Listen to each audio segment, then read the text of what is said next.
یہ قلب جو ہے کبھی ادھر کبھی ادھر، آپ یوں سمجھیے کہ 90% انسان اسی کیفیت میں ہوں گے۔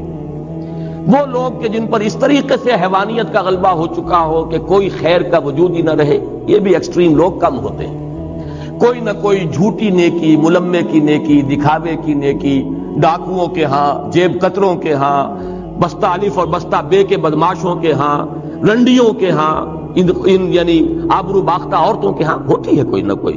محرم آیا تو کالے کپڑے پہن کر اور وہ سبیلیں لگائیں گی اور آئیں گی اور تازیوں میں چلے، کچھ نہ کچھ ہے اپنے نفس کو دھوکہ دینے کے لیے کوئی نہ کوئی خیر جو ہے اس کا انسان اہتمام کرتا ہے۔ اسی کا ذکر آ رہا ہے سورہ بلد میں، احلقت مالا لبدا، میں نے تو بڑا مال لگا دیا، خرچ کر دیا، میں نے تو خیر کے کاموں میں، بھلائی میں، مسکینوں کو کھلانے میں بڑے بڑے لنگر کھولے۔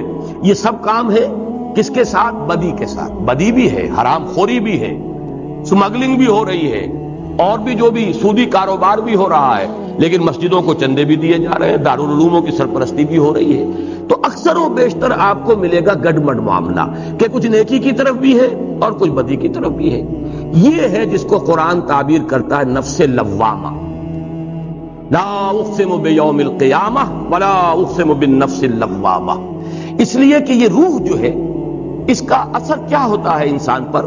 یا تو مثبت اثر ہے، نیکی کی طرف کھینچتی ہے، اس لیے کہ اس کا منبع جو ہے وہ خیر کل ہے، ذات باری تعالیٰ سے اس کا تعلق ہے تو خیر کی طرف بلائے گی۔ دوسرے یہ، اور اسی اعتبار سے مغرب کے فلسفے میں ڈیوائن سپارک کا جو لفظ آتا ہے ادب میں، انسان کے اندر ایک روح ملکوتی ہے، ایک شعلہ ملکوتی ہے۔ حیوانات سے ممتاز ہو جاتا ہے انسان اس اعتبار سے کہ انسان کے اندر ایک شعلہ ملکوتی موجود ہے، ڈیوائن سپارک موجود ہے۔ حیوان کوئی ایسا نہیں ہوگا، کوئی کتا اپنی ہڈی پر دوسرے کتے کو بس پڑتے نہیں آنے دے گا، لیکن انسان ہو سکتا ہے کہ ایک روٹی اس کے پاس ہو اور کوئی اور بھوکا آئے تو وہ آدھی اس کو دے دے یا چوتھائی دے دے، کچھ نہ کچھ دے دے۔ معلوم ہوا کہ انسان حیوان سے ممیز ہے، انسان کے اندر کوئی اور شے ہے، حیوانی جبلتوں اور حیوانی تقاضوں سے بلند تر کوئی حقیقت انسان کی ہے، جس کو کہ مغرب کے ادیبوں نے بھی مانا، اس سے کہا ہے کہ وہ ڈیوائن سپارک ہے۔ بہرحال نفس، یہ جو روح ہے انسان کے اندر، اس کا مثبت تقاضا کیا ہے؟ خیر کی طرف دعوت، اور منفی اس کا مظہر کیا ہے؟